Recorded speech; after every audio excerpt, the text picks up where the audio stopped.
Bienvenue dans ce bref tour de l'actualité nationale et internationale. Depuis le mercredi 20 mai dernier, le président de la République est dans le district du Denguélé pour une visite d'État dans les régions du Kabadougou et du Foulon.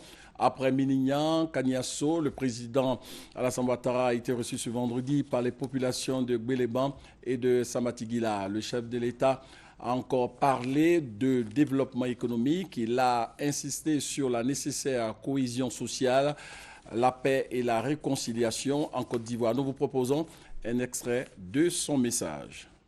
Un des projets qui me tient personnellement à cœur, après les épisodes que j'ai vécus en venant par la route à Gbeleban, c'est de bitumer la route Gbeleban-Ogéné.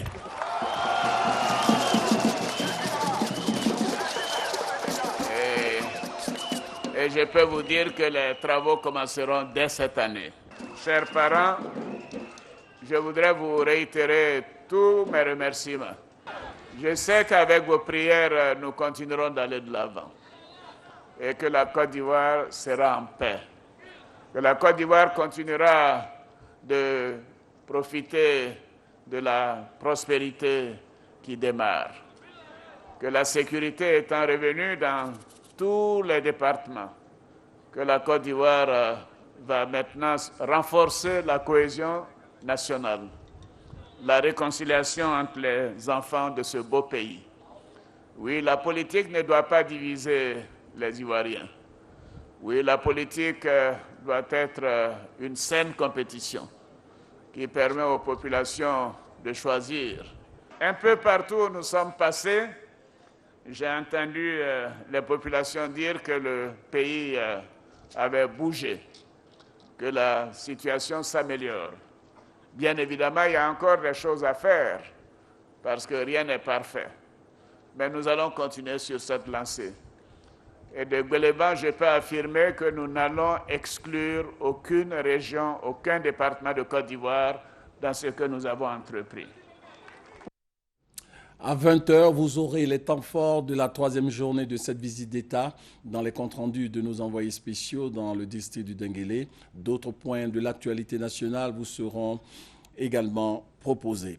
Dans ce journal, vous aurez un compte rendu de la 68e Assemblée mondiale de la santé qui a eu lieu à Genève en présence d'une délégation ivoirienne conduite par la ministre de la Santé, de la lutte contre le sida. Cette rencontre internationale a été une occasion pour Raymond Goudou Kofi de présenter et expliquer la politique sanitaire de notre pays de la Côte d'Ivoire. La ministre a également présenté le dispositif mis en place par la Côte d'Ivoire en termes de prévention des maladies épidémiques telles que la fièvre hémorragique à virus Ebola. Nous écoutons la ministre ivoirienne de la Santé. Déjà, en 2001, la Côte d'Ivoire s'est dotée d'un dispositif d'alerte précoce porté sur la veille des maladies à potentiel épidémique par la notification et la riposte au cas. Dans la perspective de se doter d'un système de santé résilient, à la faveur de la crise à Ebola, la Côte d'Ivoire a redynamisé son mécanisme de gestion de crise des épidémies et catastrophes. Un plan de communication et de sensibilisation ainsi que des mesures contraignantes et restrictives ont donc été mises en place.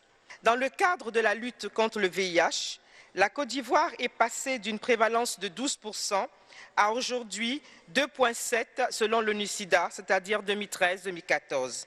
Ces résultats encourageants pour l'atteinte de 0 nouveau cas a été possible par l'implication des communautés à la base, la disponibilité également et l'accessibilité aux ARV et le traitement pédiatrique dans le cadre de la PTME. À 20h, nous reviendrons sur les travaux de cette Assemblée mondiale de la santé qui ont pris fin hier à Genève, en Suisse.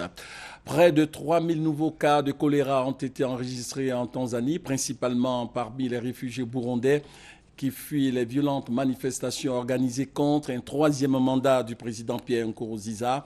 400 cas de choléra étaient signalés quotidiennement. 31 personnes sont mortes de la maladie. Rappelons que Bujumbura, la capitale burundaise, est le théâtre depuis 3 semaines d'un mouvement de contestation émaillé de violence contre la candidature à un 3e mandat du président, jugé anticonstitutionnel par les protestataires. Plus de 100 000 Burundais ont déjà fui dans les pays voisins. Et pour Pierre Nkurunziza, le président burundais, la paix et la sécurité règnent sur 99,9% du pays. En football, Hervé Renard n'est plus le sélectionneur des éléphants de Côte d'Ivoire. Hervé Renard et la Fédération ivoirienne de football ont décidé de mettre un terme à leur contrat qui courait jusqu'en 2016. L'annonce a été faite au cours d'un point de presse aujourd'hui. Même à la Fédération ivoirienne de football, cet entraîneur français qui a permis aux éléphants d'obtenir leur 2e titre de champion d'Afrique des Nations le 8 février dernier à Malabo en Guinée équatoriale est annoncé à la tête de l'équipe de Lille en France. On se retrouve à 20h pour le point complet de l'actualité ici en Côte d'Ivoire et à l'étranger.